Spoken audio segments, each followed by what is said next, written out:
itti aanaa pirezidantii paartii badhaadhinaa kan ta'an akkasumas ministeera muummee itti aanaa fi ministeera dhimma alaa Itoophiyaa ta'uun kan tajaajilan obbo Dammaqaa Mokonnon itti gaafatamummaa paartiirraa kaafamaniiru. Koreen giddu galeessaa paartichaa akka ibsetti qajeeltoo bakka wal buusuu fi sirna hojimaataa paartichaa hordofuun obbo Dammaqaan gaggeeffamaniiru. Bakka obbo Dammaqaa Daayirektara olaanaa nageenya odeeffannoo fi tika biyyaalessaa fi miseensa koree hojii raawwachiistuu paartii badhaadhinaa kan ta'an obbo Tamasgeen Xurunaatu bakka buufame. Obbo Dammaqaan aangoo paartichaa gadhiisuun isaanii biyyattii keessatti aangoo mootummaa amma irra jiran jechuunis ministeera muummee itti aanaa fi ministeera dhimma alaarraas ka'uu akka danda'an agarsiisa. Yeroo paartii adda dimokiraataa warraaqsa uummattoota Itoophiyaa fi bara aangoo paartii badhaadhinaas aangoo ijoo qabatanii kan turan obbo Dammaqaan ministeera muummee Abiyyi Ahmeditti aanuun qondaaltota paarticha hoogganan lamaan keessaa tokkodha. Akka lakkoofsa Itoophiyaa bara 1980tti yuunivarsiitii Finfinneerraa baayoloojiidhaan digirii jalqabaa argatanii digirii lammataa ammoo waldhabdee hiikuutiin fudhataniiru. Obbo Dammaqaan bara 1980 keessa adda waayiitti kan makaman yoo ta'u waggoota muraasaan booda mana maree naannoo Amaaraattis miseensa ta'ani. Akka lakkoofsa Itoophiyaa bara 1997tti mootummaa naannoo Amaaraatti pirezidantii ittaanaa ta'uun filatamuun waggaatti aanutti koree hojii raawwachiistuu paartii warraaqsa dimokiraatawaa saba Amaaraa keessatti miseensa ta'uun filatamani. Obbo Dammaqaa Mokonnon bara 2005tti itti gaafatamaa itti aanaa paartii adda wayii ta'uun erga filatamanii jalqabee ministeera muummee ittaanaa ta'uun tajaajilaa turaniiru.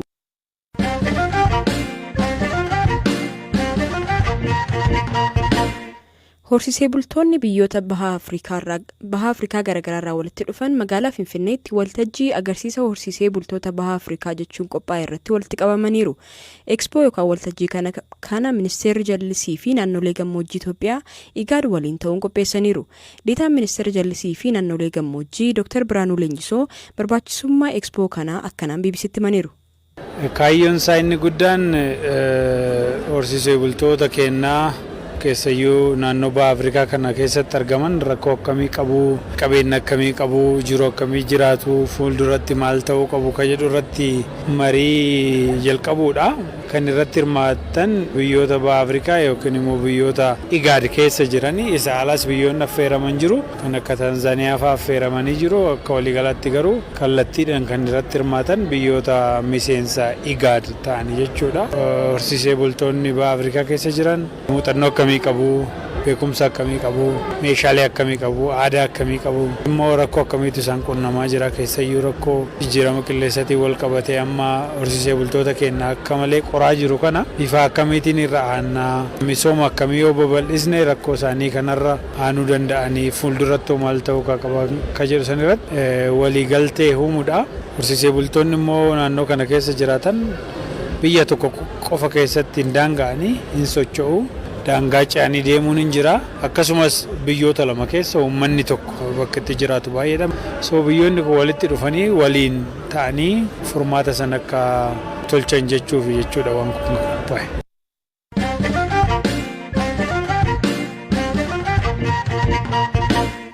Abbootiin amantaa Sinodoosii jalqaba torban kanaa hundeeffamuu teessoo haaraa Abuna Phexros labsanii fi kan to'annoo jala oolfaman mana murtiitti dhiyaataniiru. Mana amantaa Ortodoksii naannoo Oromiyaatti barreessaa waajjira qindeessaa biyyoota lallabaa kan ta'an barsiisaa Akiliiluu Alamuu abbootiin kun mana murtii aanaa Malkaa Noonnootti dhiyaatanii jeequmsa kakaasuun himatamaniiru jechuun BBCtti himaniiru. Galaana Balaayitu dubbise. Abbootiin kun wanni ittiin isaan himataman nageenya biyya kanaa kan dhorkaa jirudha. Biyya jeeqaa kan jirtanii namoota gurmeessaa kan jirtanidha kan ittiin himatamani. Abboonni kun miseensota Sinodoosii Oromiyaa warra ta'anidha. Dabalatees abboonni miseensota Sinodoosii Oromiyaa teessoo Itoophiyaa jalaa ba'anii teessoo mataa isaanii kan hundeeffatanii. Teessoo kan bakka hundeeffatanittidha. Reebichi kun hidhamni bira darbee manni isaanii haga diigamuutti kan ga'ani. Abboonni kun sababa kanaaf manni keessoo walitti qabaa Sinodoosii Oromiyaa kan ta'an eebbifamoo Abuna Gabreel qeerroon gurmaa'aa jiru mana kana keessatti kan shanee qofaa miti mana kana keessatti faannoon kan hundeeffamaa jiru nageenya biyya kanaa kan jeeqaa jiru jedhaniiti mana Abuna Gabreel kan diiganii. Eenyu isaan? Qaama nageenya magaalaa Shaggar kutaa magaalaa maqaa addaa Shawaa Meedaa kan jedhamu naannoo Burraayyuu kan ta'ettidha. Tole kaleessa mana murtii dhiyaatanii waan jedhu dhageenye iddoon manni murtii itti dhiyaatan eessa maaltu jedhame ishee gabaabsaa nutti himame. Manni murtiin itti dhiyaatan magaalaa Shaggar kutaa magaalaa noonnoo yookiin immoo iddoo bakka addaa Shawaa Meedaa kan jedhamuttidha kan dhiyaatanii. Bakka sanitti gaafa dhiyaatanii himanni mana murtiidhaa irratti dhiyaate nageenya biyya kanaa jeeqaa jirtanii namoota gurmeessaa jirtanii maqaa amantaatiin faannoo yookiin immoo faannoo qofaa miti faannoo fi shanee gurmeessaa jirtanii kan jedhudha. Himanni isaan irratti gurmaa'ee himatame. Kanarraa kaasuudhaan abbaan alangaa yookiin immoo qorataan yakkaa kutaa magaalaa sanaa hangan dhimma kana qoradhee dhiyeessutti guyyaan 14 naaf haa kennamu jedheeti isaan irratti himata kan dhiyeesse. Manni murtii aanaa sanaa immoo guyyaan 14 dheeradha. Guyyaa 10 sigaa jedhee guyyaa 10 laatee fi qorataa yakkaa sanaa fi. Abukaatoo dhaabbatanii turani. Dhugaadha. Abboonni kun abukaatoo dhaabbatanii turan. Guyyaa kaleessaa ganama abukaatoon abboota galee dubbisuu akka qabu jecha tokko irraa abboota fudhatee akka waan tokko qulqulleeffachuu qabu qaama poolisii magaalaa sanaatti gaafa qaamni poolisii magaalaa sanaa yaamamoo hin taane innis ajajni kun baddaadhaan nu dhufe koomishinii poolisii Oromiyaa irraa nu dhufe waan ta'eef amma achi eeyyama fudhattutti nuti galchinee abboota kana wajjin wal quunnamsiisnu kanaaf achi eeyyama fudhadhuu kottu kan jedhuuf abukaatota abboota kanaatiif deebii kennanii fi abboonni kun immoo eeyyama kana fudhachuudhaaf gara koomishinii poolisii Oromiyaa gaafa deeman qaamni koomishinii poolisii Oromiyaa immoo walga'iirra oolanii isaan argachuu hin dandeenye gidduu kana keessattidha abboota kana gara mana murtiitti dhiyeessanii jecha kana kanarraa fuudhanii.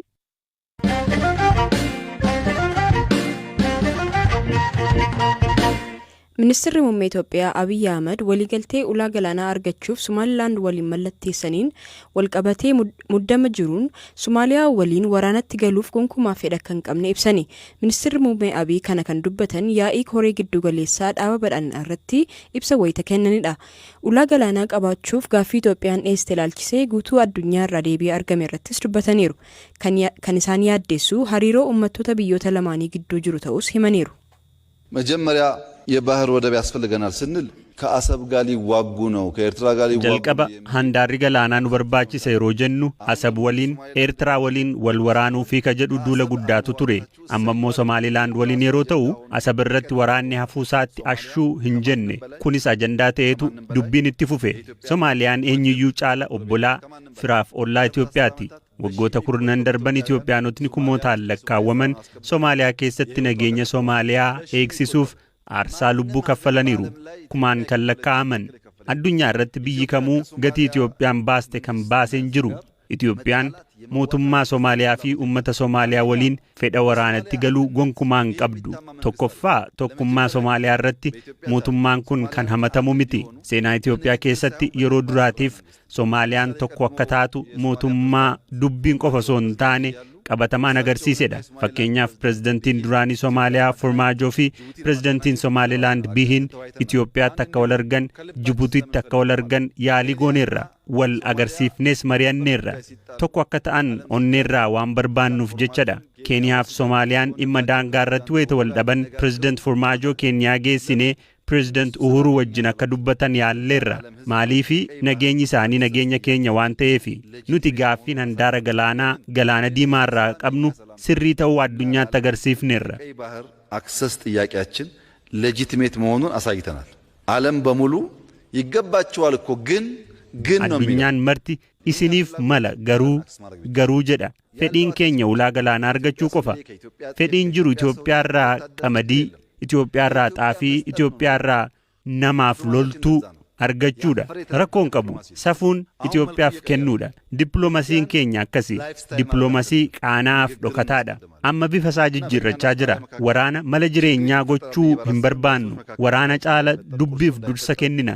Nuufi Somaaliyaa gidduu rakkoon ni uumama jedhee kaniin hin yaadne ta'us uummatoota gidduu jibbiif diinummaan akka hin uumamne haala tasgabbaa'een gaggeessuun nu barbaachisa. Dr. Le'ul Saggad Indiriyaas jedhama. Walaayittaa Sooddoo aanaa Ibaalaa Abbayyaa jedhamutti dhalatee guddate. Yuunivarsiitii Walaayittaa Sooddoo seenuun ogummaa fayyaa yookaan hakiimummaa waggaa 7 baratee eebbifamus hojii argachuu hin dandeenye. Dr. Le'ul Saggad sababa ogeessa fayyaa tokkoon fedhii hakiima ta'uu ijoollummaan akka horate hima. ሕክምና ለመማር ስወስን ያው ህዝብን ለማገልገል ነበር የኔ ሐሳብ።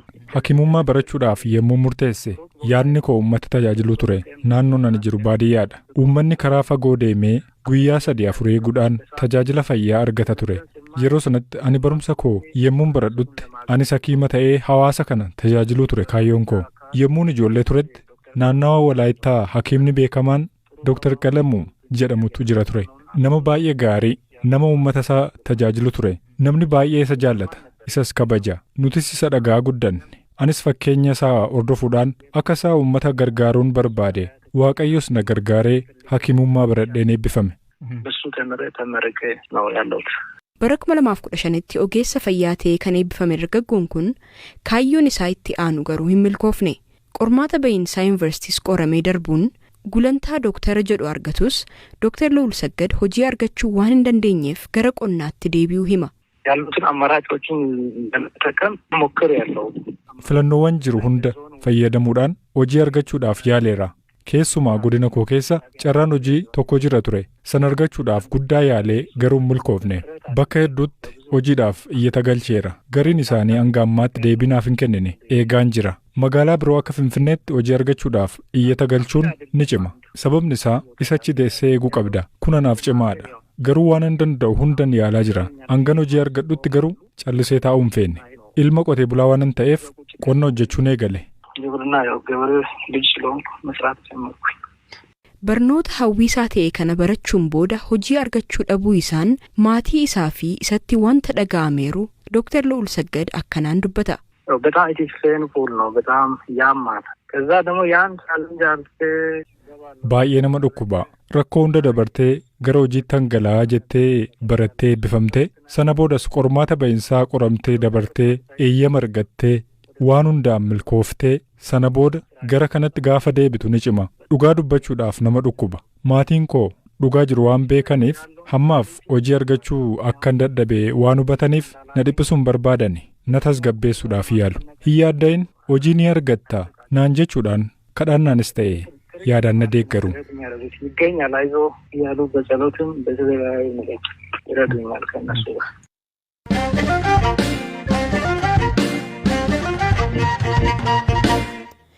Itoophiyaa keessatti ashaboon kutaaleen biyyattii hundi fayyadaman kan argamu naannoo Affaar iddoo gadi dhooqaa Danaakil Dipireeshin jedhamurraadha.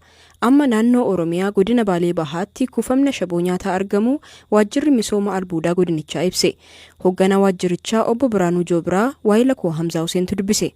Poteenshaalli albuuda ashaboo kun akka godina keenyatti ammatti yoo xiqqaate naannoo aanaalee afuritti saamunni isaa argamee jira. Kanaan alatti garuu aanaalee tokko aanaa daawwee sirra jedhamutti ammoo keessattuu mala aadaatiin duraan irraa kaasee uummanni naannoo sanii oomisha akka ture bifa bishaaniitiin hin baha. Lafti sun qotamee baha. Gaafa qotamee bahu ammoo bultii 7 haga 15 keessatti gara ashabootti jijjiirameetiin mala aadaatiin baasaa turani.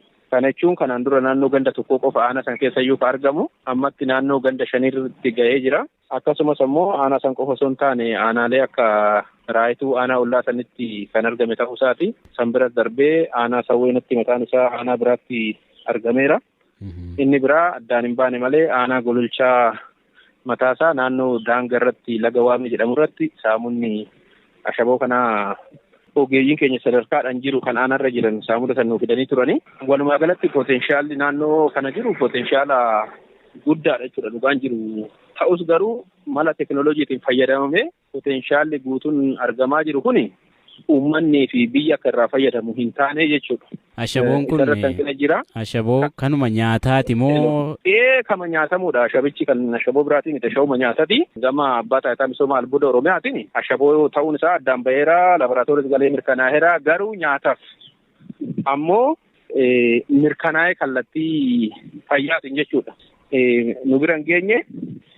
Lafa hagamiirra fa'aa akka jiru baay'inni isaa fa'aa hin beekamaa. Amma keenya kun kan lafa jalaa argamaa jechuudha. Gubbaarratti bifa soolidiitiin akka Affaar sana osoo hin taane lafa jalaa qotamee dhangala'oon bahaa jechuudha. Dhangala'oo isa bahu santu cabbeeffamuudhaan gara jajjabootti akka jijjiiramu ta'a jechuudha.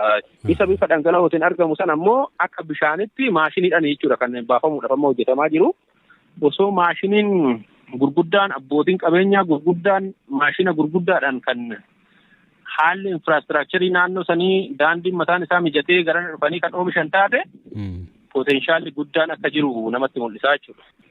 Ashaboonis albuuduma keessaa tokko albuudi biraallee naannoo sana albuudi kuufamaan jira moo ashabooma qofa moo? Kan qofa osoo hin taane albuudaalee industirii kan jedhamantu jira jechuudha ashaboon ala. Amma laakee jiipsamiitu jira, laayimistoonitu jira, saandistoonitu jira. Kanaa mitiiti albuuda galtee xaa'oo ta'u pootaashiin mataan isaa eeriyaawwan sanitti argameera jechuudha. Kunis qorannuma amma gaggeeffamaa jiru waan argameedha.